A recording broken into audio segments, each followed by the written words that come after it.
Dios nos permite una vez más poder seguir estudiando su palabra, poder seguir escudriñando las verdades que Él tiene para cada uno de nosotros y que estamos estudiando ya hace varias semanas acerca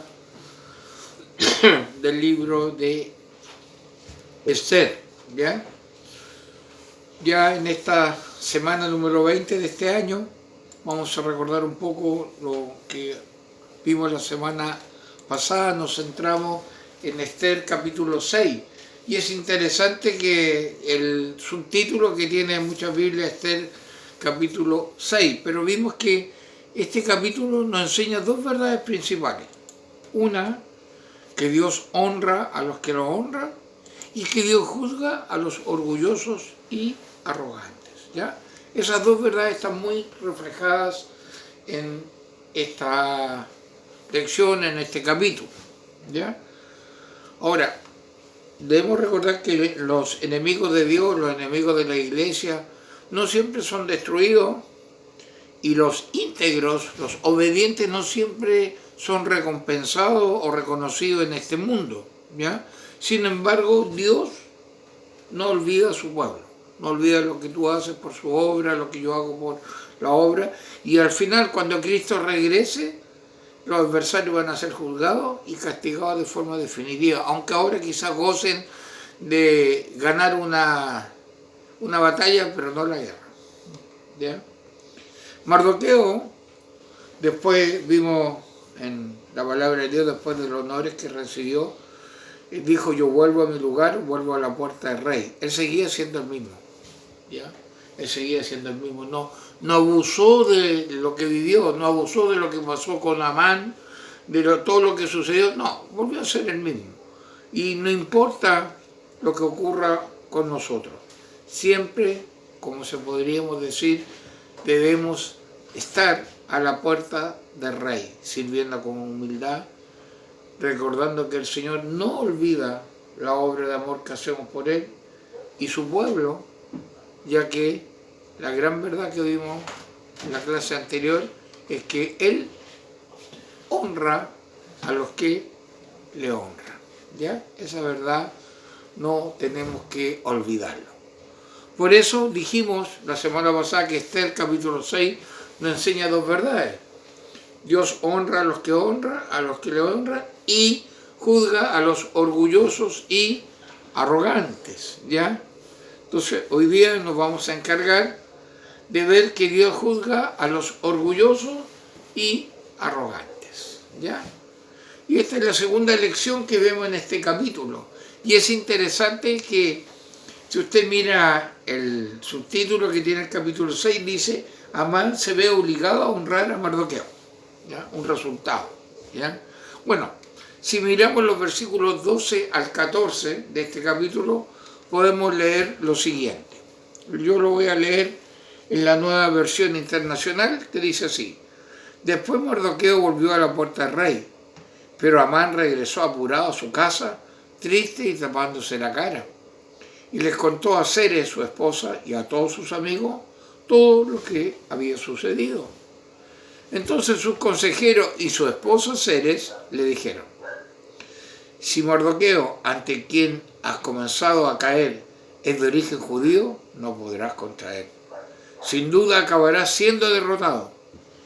Mientras todavía estaba hablando con Amán, llegaron los eunucos del rey y lo llevaron deprisa al banquete ofrecido por Esther, ¿ya? Interesante lo que sucede, ¿eh? Vimos cómo le resultó al revés a Amán, cómo él tuvo que honrar a Mardoqueo, y Amán regresó triste, ¿ya? Triste.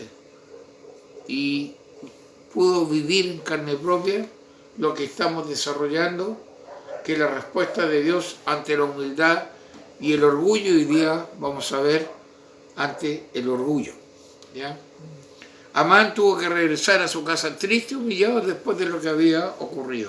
Ya no era el orgulloso Amán, sino que era un hombre derrotado, ¿ya? Muy interesante es ver lo que su esposa y amigos le dijeron, que debido al origen judío de Mardoqueo, él acabaría derrotado. Oye, Amán, tú te estás metiendo con un judío. Por lo tanto, no vas a ganar. Interesante, ¿eh? ¿Por qué habrán dicho esto? O sea, pregunta usted, ¿por qué estas personas que no conocían al Dios verdadero podían decir eso de Mardoqueo? Tal vez habían escuchado hablar de lo que el Señor había hecho por los hebreos en el pasado. Y por esta razón pensaron que Amán no podría contra Mardoqueo. Imposible. ¿Cómo va a poder contra una persona que adora a un Dios que los ha salvado, que los ha preservado, etcétera, etcétera? ¿Ya? Aunque no podemos decirlo con certeza, entonces lo cierto es que tanto la esposa de Amán como los amigos de Amán reconocieron que no podía vencer al tío de Esther, a Mardoqueo. Eso lo podemos ver. ¿Ya? Amán quería ser exaltado, pero volvió a la casa como avergonzado. ¿Ya? Eso es muy interesante, volvió avergonzado. ¿Ya?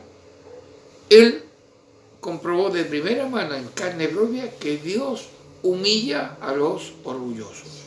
¿Ya?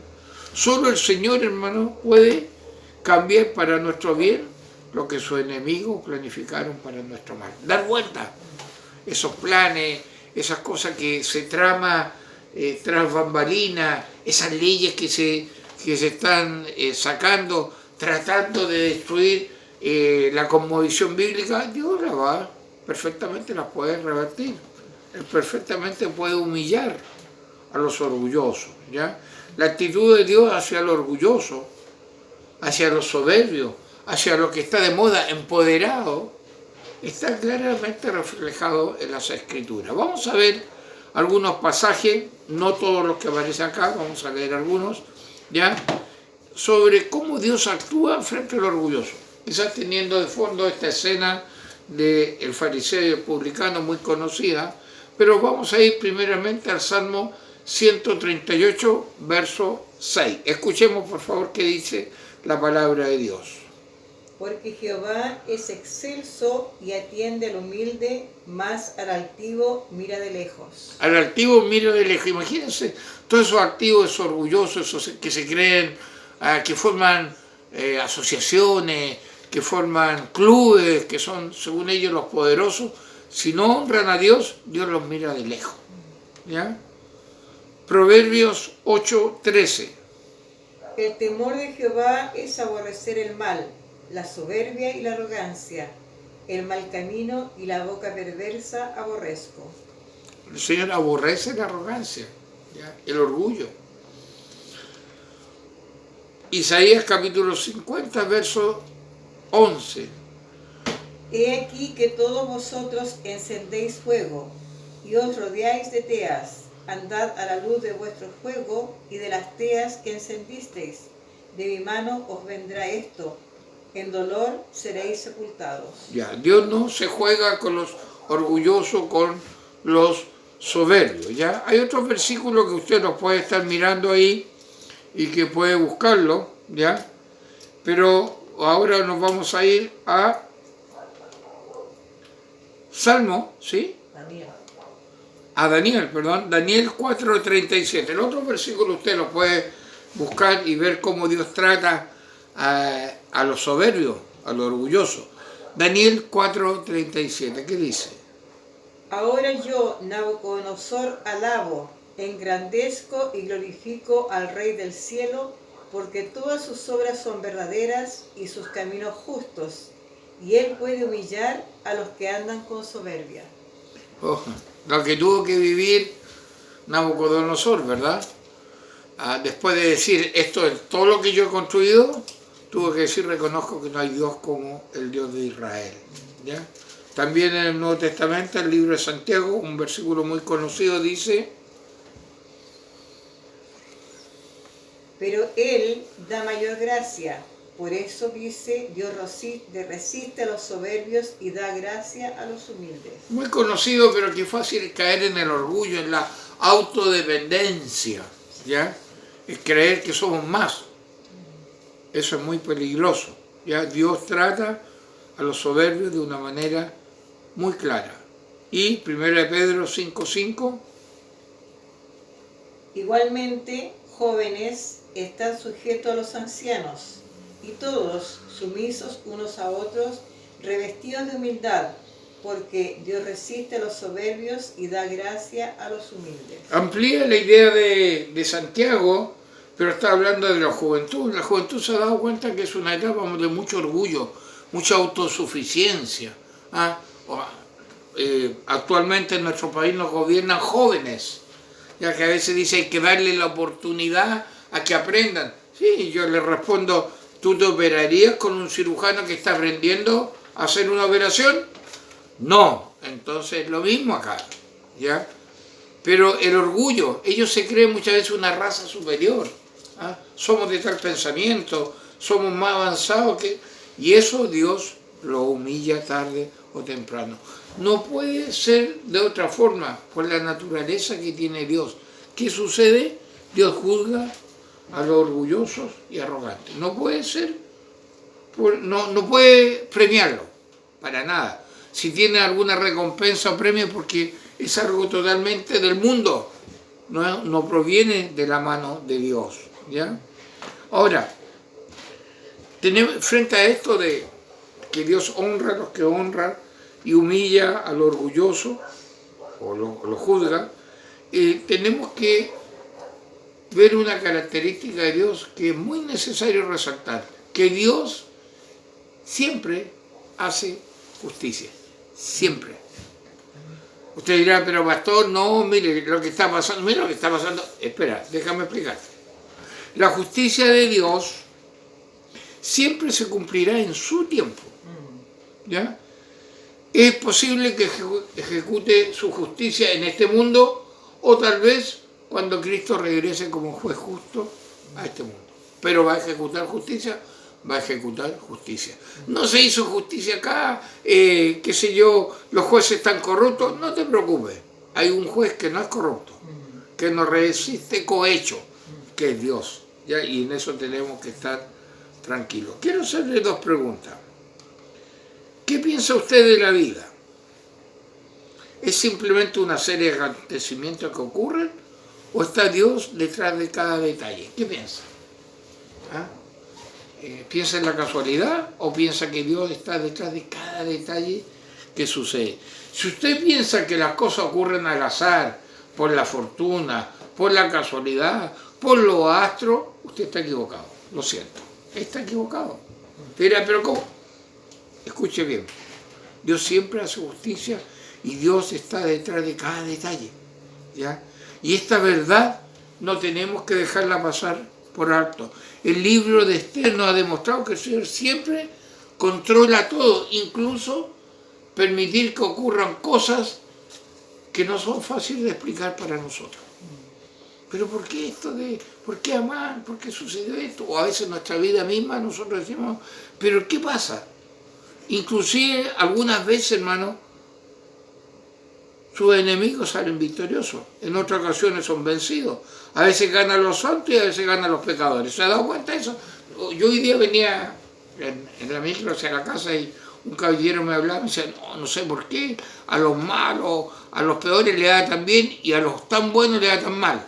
Yo trataba de explicarle que puede que en este mundo suceda eso, pero hay una eternidad y hay un momento de un juicio que ahí va a cambiar todas las cosas, ¿ya? Y no es el consuelo del tonto, disculpe que diga eso, es la esperanza del que cree en Dios y su palabra, ¿ya? Sin embargo, la victoria de los pecadores es solo momentánea, porque el Señor al final los va a ejecutar, al final los va a condenar.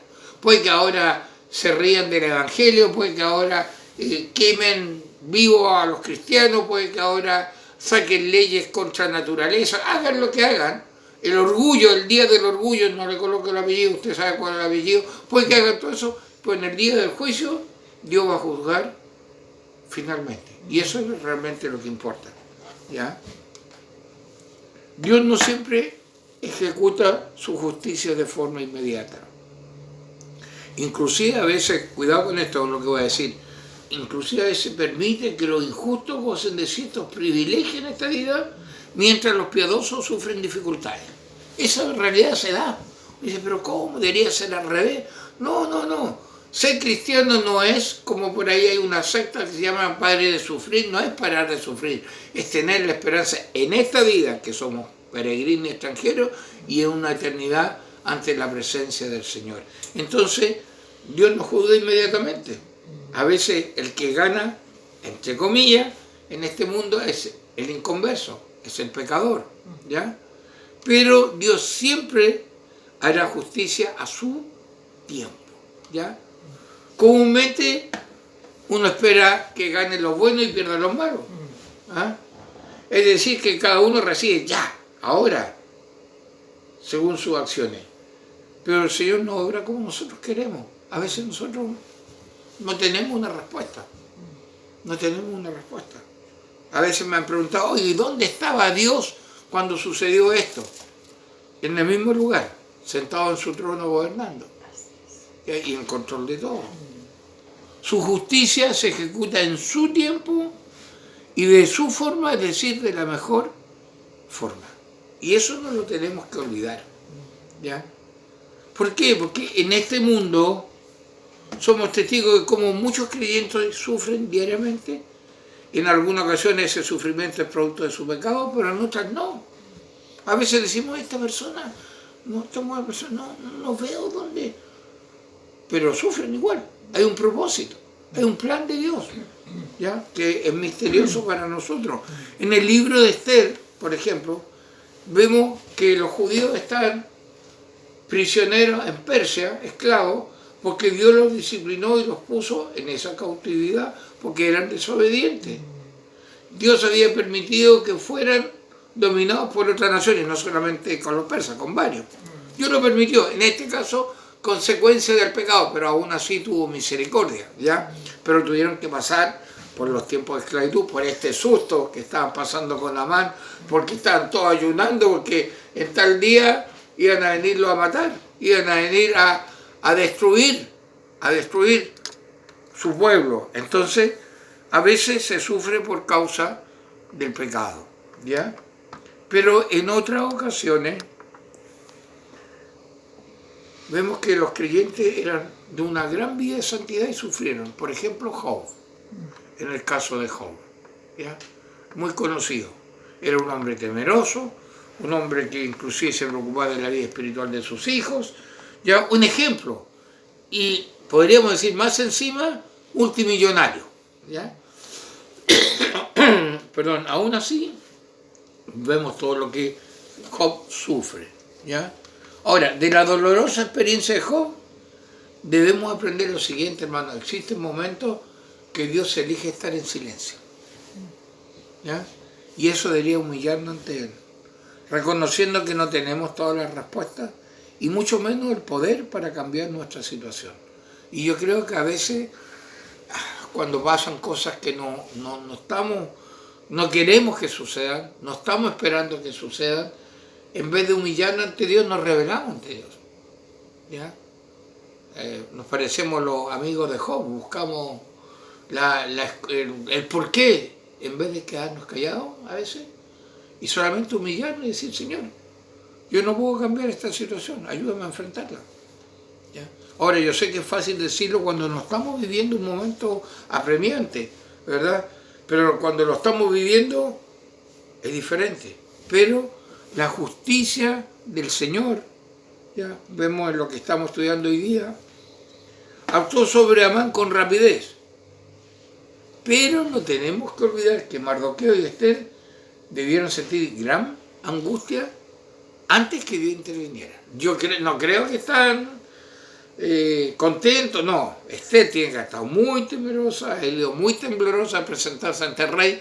Estaba jugando no solo su vida, sino la vida de su pueblo. Y Mardoqueo tiene que haber estado de guatita, ¿ya? Ayunando y orando a Dios para que Dios respondiera, ¿ya?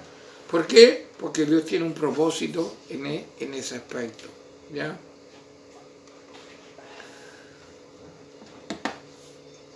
Si bien el sufrimiento de Job fue más duro y prolongado, lo cierto es que tanto él como Mardoqueo tuvieron que esperar que el Señor actuara en forma providencial y milagrosa. Así de simple, ¿ya? Y ahí está el gran pero nuestro. No queremos esperar. Queremos ya, ahora. ¿Ya? Pero Dios tiene un tiempo para todo. ¿Ya? Nosotros tampoco sabemos cómo y en qué momento actuará Dios en medio de las dificultades que vivimos. Pero cuando leemos la Escritura, sabemos que Él gobierna de forma activa y soberana sobre cada detalle. Y aquí es bueno detenerse. ¿Cuándo Dios va a actuar? A lo mejor vamos a partir de esta tierra y no vamos a ver lo que queremos ver. A lo mejor. ¿Ya? O a veces vemos cristianos que sufren tanto. Nosotros decimos, bueno, ¿y dónde está Dios? Volvemos a decir, en el mismo lugar, con un propósito. O la injusticia que se ve hoy en día. Hoy día el delincuente anda paseando en la calle y el honrado y trabajador está encerrado tras una reja en el negocio. Pero que el tiempo que estamos viviendo, no solamente en nuestro país, a nivel mundial, ya Cristo viene pronto, pero la justicia de Dios se ejecuta ya sea ahora o cuando Cristo regrese, pero se va a ejecutar, porque Él gobierna de forma activa y soberana sobre cada detalle. Esa frase usted debería aprenderse en la memoria. Dios gobierna de forma activa y soberana sobre cada detalle. Él no solo sabe lo que viene, algo importante, lo ha decretado. Y eso debería ser un consuelo para nuestras almas. Dios no solo lo sabe, lo ha decretado, lo ha ordenado. Como alguien dice, o Dios lo permitió o lo ordenó, pero no escapa del control de Dios. Entonces, no solo lo sabe, no está inactivo Dios, Dios está activo. ¿Ya? Hermano, es cierto, es difícil sentir tristeza y sufrimiento, pero si no viviéramos momentos de dificultad, no podríamos experimentar la inmensa misericordia de Dios que nos libra del mal. Ser testigo de su poder protector es algo hermoso. Hay que estar enfermo para valorar la salud. Hay que pasar por estrechez para saber usar la abundancia. ¿Ya? Y en el vivir como cristianos también. ¿Ya? No pensemos que Dios ha dado vuelta a la espalda. Ahora, que esté en silencio no significa que esté inactivo. Algo me quiere enseñar. Algo quiere que yo aprenda. A veces soy tan porfiado que me adelanto a Dios. El problema es que yo muchas veces primero actúo y después le pregunto a Dios. ¿Ya? Entonces, ahí está el desafío de lo que vemos en Esther capítulo 6. A los que lo honraron, lo honró Mardoqueo, Esther. Y al soberbio Amán, y eso que todavía no vemos al final, lo humilló. ¿Ya? Entonces, eso es algo importante que no tenemos que estar olvidando. Dios siempre hace justicia. Pero hay algo importantísimo, hermano. Yo quiero cerrar este mensaje hoy día de algo que debemos sacar de nuestro lenguaje, de nuestra diario vivir. Algo importante. No existen las coincidencias. ¿Ya? El sueño que tuvo el rey no fue ninguna coincidencia, si lo vemos. Él soñó, yo vi esto, oye, ¿qué pasó? Sí, rey, aquí está anotado que hay un judío, uno llamado Mardoqueo, que gracias a que él denunció, no te mataron, lo han recompensado, no, háganlo. O sea, todo eso no fue coincidencia, hermano. Hermano, hay algo que tú y yo debemos hacer ya, ahora. Yo creo que si usted me dijera qué tarea práctica hay que hacer, pastor, esta semana, esta, ¿cuál? Remover de nuestro vocabulario la palabra coincidencia, o la palabra suerte, la palabra azar. Uy, la casualidad. No existe, hermano. No existen las coincidencias. Existe un plan de Dios. ¿Ya? El cristiano verdadero no necesita esas palabras o sus sinónimos afines, porque nada ocurre por coincidencia y nada es buena o mala suerte. Ya, cuidado con eso. Oye, la suertecita que tuve. No, no es suerte. Es un propósito de Dios. ¿Ya? Aún a los que están dentro del pacto y aún no han sido llamados a salvación, están cumpliendo un propósito de Dios. ¿Ya? Yo tengo que combinar los resultados de lo que he sembrado con el propósito de Dios. Lo meto todo eso y saco un juguito, saco un resultado que no es coincidencia, sino que es propósito del Señor. No es buena o mala suerte.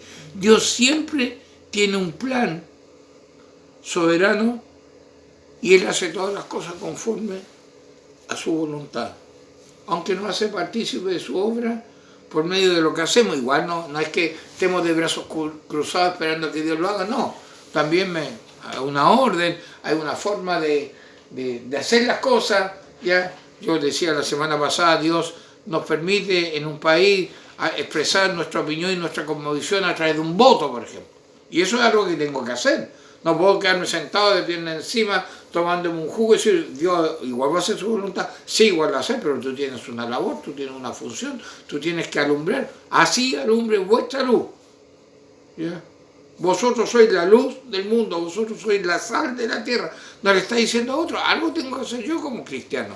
Entonces vemos que no existen las coincidencias, que Dios es un Dios muy, muy claro en su manera de proceder. A su tiempo, Dios comienza a mover las cosas y a realizar los cambios que nosotros no podemos hacer.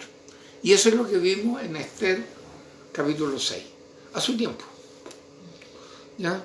Entonces, hermanos, seamos cuidadosos, seamos sensibles a lo que Dios está haciendo y lo que nosotros también está haciendo.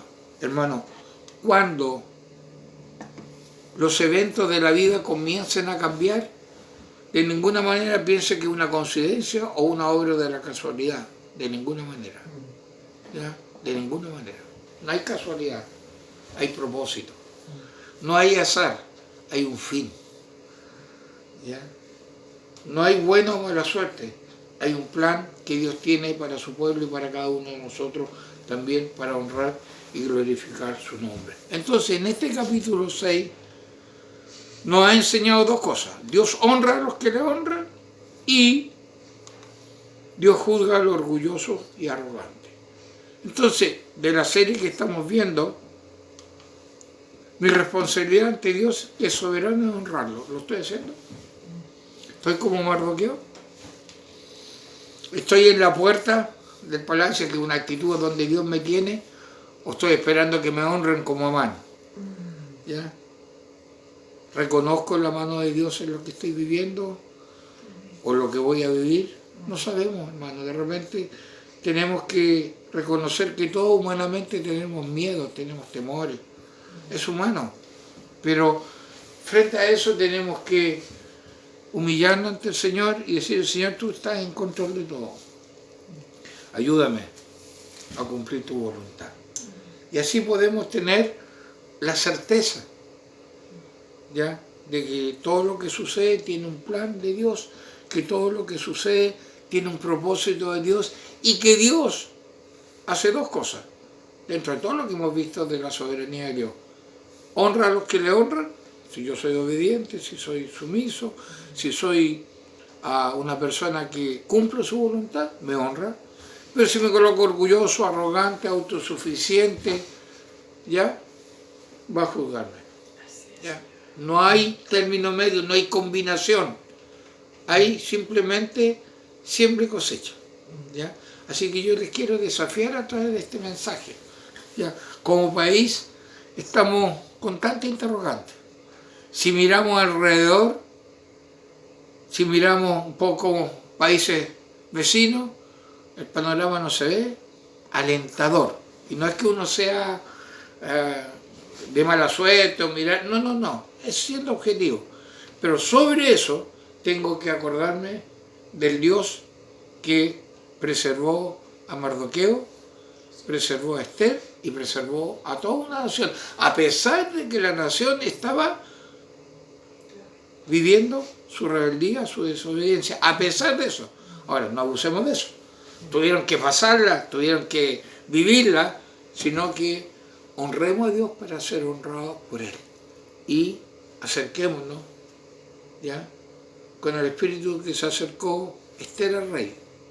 Señor, haga, si hay que vivir, que viva, si hay de morir, que muera. Acerquémonos con la actitud de Mardoqueo. Pase lo que pase, me honre lo que honre, tenga lo que tenga, sigo a la puerta del rey. Sigo en el mismo lugar. porque Dios es el que honra y Dios es el que juzga. Oramos. Padre, gracias por tu palabra, gracias porque nos recuerda que así como tú honras, bendices, enaltece al que te honra, también, Señor, tú juzgas y colocas tu disciplina sobre el orgulloso, sobre el autosuficiente, el empoderado, Señor, el que se va contra tu palabra. Ayúdanos a comprender tu propósito y ayúdanos a descansar en ti. Señor, quizás no es difícil hablarlo, pero vivirlo, ahí queremos que nos fortalezca. Ayúdanos, Señor, y bendícenos. Te lo pedimos en el nombre de Jesús. Amén.